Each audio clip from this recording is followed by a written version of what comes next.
आखिर क्यों याद नहीं रहती हमें अपने पूर्व जन्म की बात? इस विषय पर विमर्श करने से पूर्व पुनर्जन्म के सिद्धांत पर किंचित विचार करना श्रेयस्कर होगा। पुनर्जन्म का सिद्धांत या इसका उल्लेख लगभग सभी प्राचीन सभ्यताओं में मिलता है। हाँ, आधुनिक विज्ञान अभी तक इस विषय में कुछ ठोक बजाकर कहने की स्थिति में नहीं है। यद्यपि वैज्ञानिकों ने इस पर शोध किया है और उसके निष्कर्ष भी बुद्धिजीवियों के समक्ष प्रस्तुत किए गए हैं, परंतु इन पर मतैक्यता का घोर अभाव है। हाँ, भारतीय दर्शन में पुनर्जन्म के सिद्धांत पर विशद विचार विमर्श हुआ है और इसे मान्यता प्रदान की गई है। यहाँ हम जब इस विषय पर विमर्श कर रहे हैं कि हमें पिछले जन्म की बातों का स्मरण क्यों नहीं रहता, तो उसके पूर्व हमें संक्षेप में जीवन और मृत्यु को समझना चाहिए और जीवन एवं मृत्यु को समझने के लिए शरीर को समझना पड़ेगा। भारतीय दर्शन में शरीर को दो श्रेणी में विभाजित किया गया है, सूक्ष्म शरीर तथा पंचभौतिक शरीर। जीवात्मा जब अपने सूक्ष्म शरीर के साथ पंचभौतिक शरीर में आती है तो उसे जन्म धारण करना कहते हैं।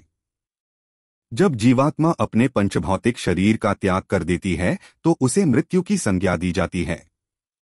यहाँ यह उल्लेखनीय है कि सूक्ष्म शरीर का नाश नहीं होता है। जीवात्मा जब सूक्ष्म शरीर का भी त्याग कर देती है तब उसे मोक्ष की प्राप्ति हो जाती है। भारतीय दर्शन के अनुसार आत्मा कर्मशील है। कर्मों के अनुसार ही उनका फल भी प्राप्त होता है तथा कर्मफल के कारण ही पुनर्जन्म होता है। कर्मफल के अनुरूप ही जीवात्मा को शरीर प्राप्त होता है और यह जीवन मरण अथवा पुनर्जन्म का चक्र तब तक चलता रहता है जब तक जीवात्मा सूक्ष्म और पंचभौतिक शरीर को त्याग कर मोक्ष को प्राप्त नहीं हो जाती है।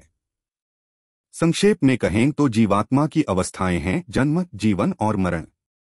जीवात्मा अपने कर्म के तदनुरूप उस जन्म में और इस जन्म में भी अपने कर्मफल को भोगती है और शेष कर्मफल को भोगने के लिए जीवात्मा को पुनर्जन्म लेना पड़ता है। पूर्वजन्म का स्मरण वर्तमान जीवन को अत्यंत क्लिष्ट बना देगा, इस कारण पूर्वजन्म की याद नहीं रहती है, ऐसी मान्यता है। यही कारण है कि इस स्मरण की किंचित संभावना मात्र भी नहीं रहे।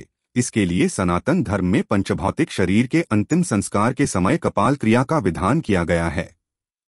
शव को मुखाग्नि देने के थोड़े समय के पश्चात एक बांस में लोटा बांधकर उससे शव के सिर पर घी डाला जाता है जिससे कि पूरा सिर जल जाए। इस कपाल क्रिया के पीछे भी यही मान्यता है कि इस जन्म की यादें अगले जन्म का पीछा न करें।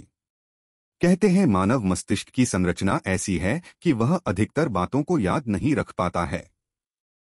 समय या काल बहुत बलवान होता है और समय के बीतने के साथ साथ हम अधिकांश बातों को भूलकर अपने वर्तमान जीवन में नई पहल करते हैं।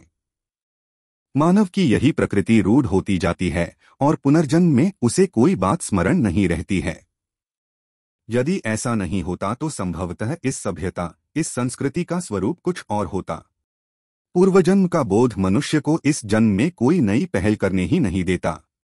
इसलिए भारतीय दर्शन में कहा गया है कि सदैव श्रेष्ठ कर्म में रत रहना चाहिए। आखिर हमें हमारे कर्मों के अनुसार ही वर्तमान जीवन प्राप्त होता है।